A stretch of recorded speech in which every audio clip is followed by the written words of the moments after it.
Hello and welcome. You get to see my lovely face today. You get to see my lovely room, my bed, my school bag is over there. What fun. I was going to play a game and talk over it, but it's always really hard to play a game and talk over it at the same time while looking at your little notes. So you get to see my face today. It's not necessarily the most exciting thing in the world, but hey, you get that. This is probably my 6th or 7th time trying to do this because my webcam sucks. And as soon as I make a sudden movement in the webcam, everything becomes choppy and annoying, and I have to start over. And so I'm going to try not to move around a lot, gesture with my hands as I have been doing, because that just makes the webcam really choppy and it's really damn annoying. Anyway, launching this APM. We're talking APM today. APM is how you control the game. Obviously, you need a lot of APM. I'm not going to lie. 20 APM is better than 1 APM. 1 APM versus 2 APM. 2 APM is going to win. Even though it's only a 1 APM click, whatever you want to call it, difference, it's also 100% increased difference. And obviously, if you only have 1 APM, what are you going to be doing? You box drones, wait a minute, send them to mine. Meanwhile, the person with 2 APM is already mining by the 2nd minute mark. And as you go up in gradation in terms of how much APM you have, say you're going against someone with 200 APM, you have 100, that kind of drops down, that advantage of the person. They still have an advantage, but it kind of drops down a bit. As there's always something to do in StarCraft, but then it gets into more and more little things, and strategy takes over more and more.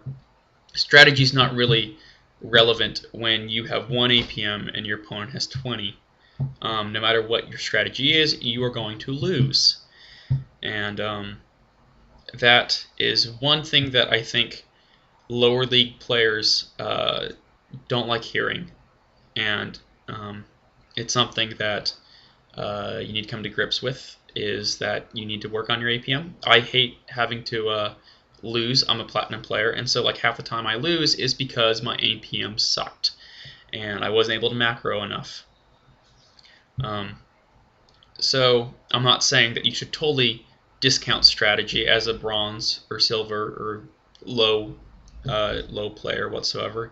You shouldn't discount it, but you should also be working on your APM a lot, as you can't really have build orders if, taking an extreme example, you only have 1 APM.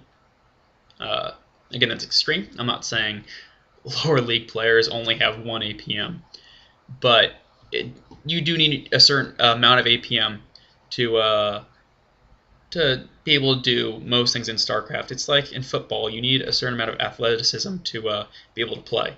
And if you play against someone who is much more athletic than you, you are going to lose no matter how strategic your plays are. Also, before we get into this, Day 9 has a really good episode about this called Secrets of Hockey's APM and something else. Go check it out afterwards. It's going to be what's going to be in here is about 70% of what is in that one. It's I have some things I've added in here too, my own original ideas, if you will.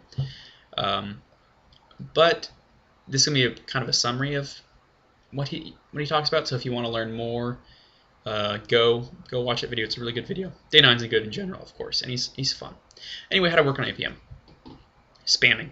Just spam, honestly. At the beginning, at least. Just get used to clicking around fast. Get used to having your fingers move around the keyboard fast. Just get used to doing things fast, jumping around on the map, using the mini-map to click around on the map, then scrolling. Just get used to doing things very quickly. It's once you've learned to do that, once you've become good at just being very quick about everything and moving around quickly, that you can then channel that spamming into something productive, which is what we're going to call effective APM, or whatever the hell Blizzard calls it now, like EPM. No, that's what APM is now called. They call it APM, which is whatever. You get my point. You can then channel that spamming into something that's effective, and it's going to help your gameplay.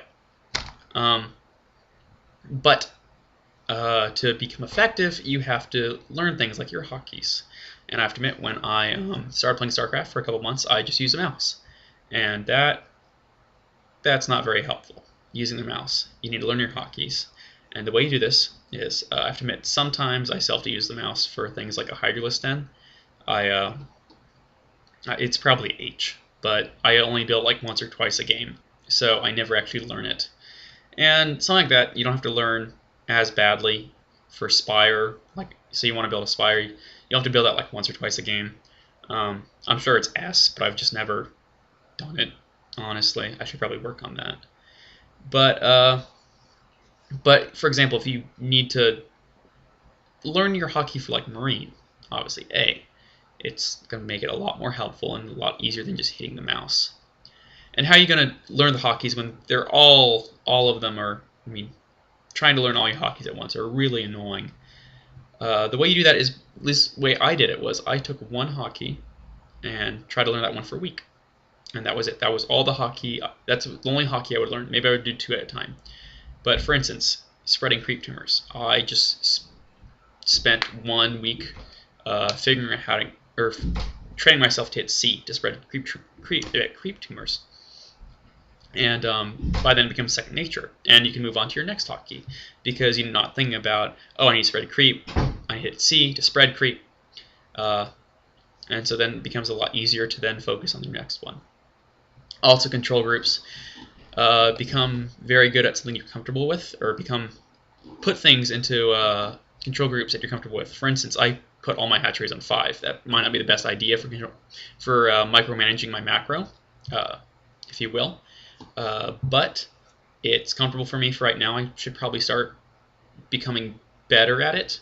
And I know pros will put like 1 hatcher in 5, 1 hatcher in 6, 1 hatcher in 7. That way you can pick what hatcheries build what. It's a lot easier. Since, for instance, this hatchery builds drones, this hatchery builds roaches. I'm sorry, I just got a text and that totally threw me off. What was I saying? Hatcheries. Hotkeys. Right. Make hotkeys you're comfortable with that are convenient. For instance, making sure usually armies, people usually like putting them on 2 because it's a very easily accessed key. Hit 2 with your ring finger, and then you can just hit A with your pinky. You don't have to then move, and if you put it on 1, you have to move your pinky from the 1 to the A to then A move. Just little things like that definitely help. Find things you're comfortable with, experiment around a bit, and work on that. Less important, though, if you're climbing up higher through the ranks, is mouse movement. And mouse movement more so with micro. Clicking precisely on units usually helps. It wastes fractions of a second to box something and then click it over somewhere. And when you're in the higher ranks, that becomes important. It's not as important when you're in the lower ranks, as Starcraft's more as a macro game than a micro game. Star or Warcraft, you could get away with a lot better micro than macro, as a hero can just demolish anything. But with Starcraft, it's more macro oriented, and therefore it's better to just be familiar with the keyboard first, as that's where your macroing is going to be, before starting to work on your control and your mouse movement. But that's one reason pros and higher level players will click around on different mineral patches, setting the rally point to each individual mineral patch. At the beginning of the game, just kind of warming up, getting used to clicking on individual units and such. So once you feel comfortable with your macro, you can move on to some mouse movement here and there. Looking at my notes. Right, APM is a resource. If you say you don't have amazing APM, and this can even be good for people who have amazing APM. But say you don't have amazing APM, think of APM as a resource that you can trade out. For instance, I mean, if you have a lot of gas, you're going to build High Templars as opposed to a lot of Zealots. In the same way, if you have very little APM, you're probably going to have a lot of minerals because it's hard to spend it all. And wasted minerals do nothing. Minerals just sitting around doing nothing are useless. So do something with those minerals and maybe build a can in the back of your base in case you're going to get dropped. you have low APM, you're probably not going to notice a drop, or you're probably not going to be able to react to it quick enough. This is something I need to get better as well as remembering to put down spine crawlers and spore crawlers in the back of my base.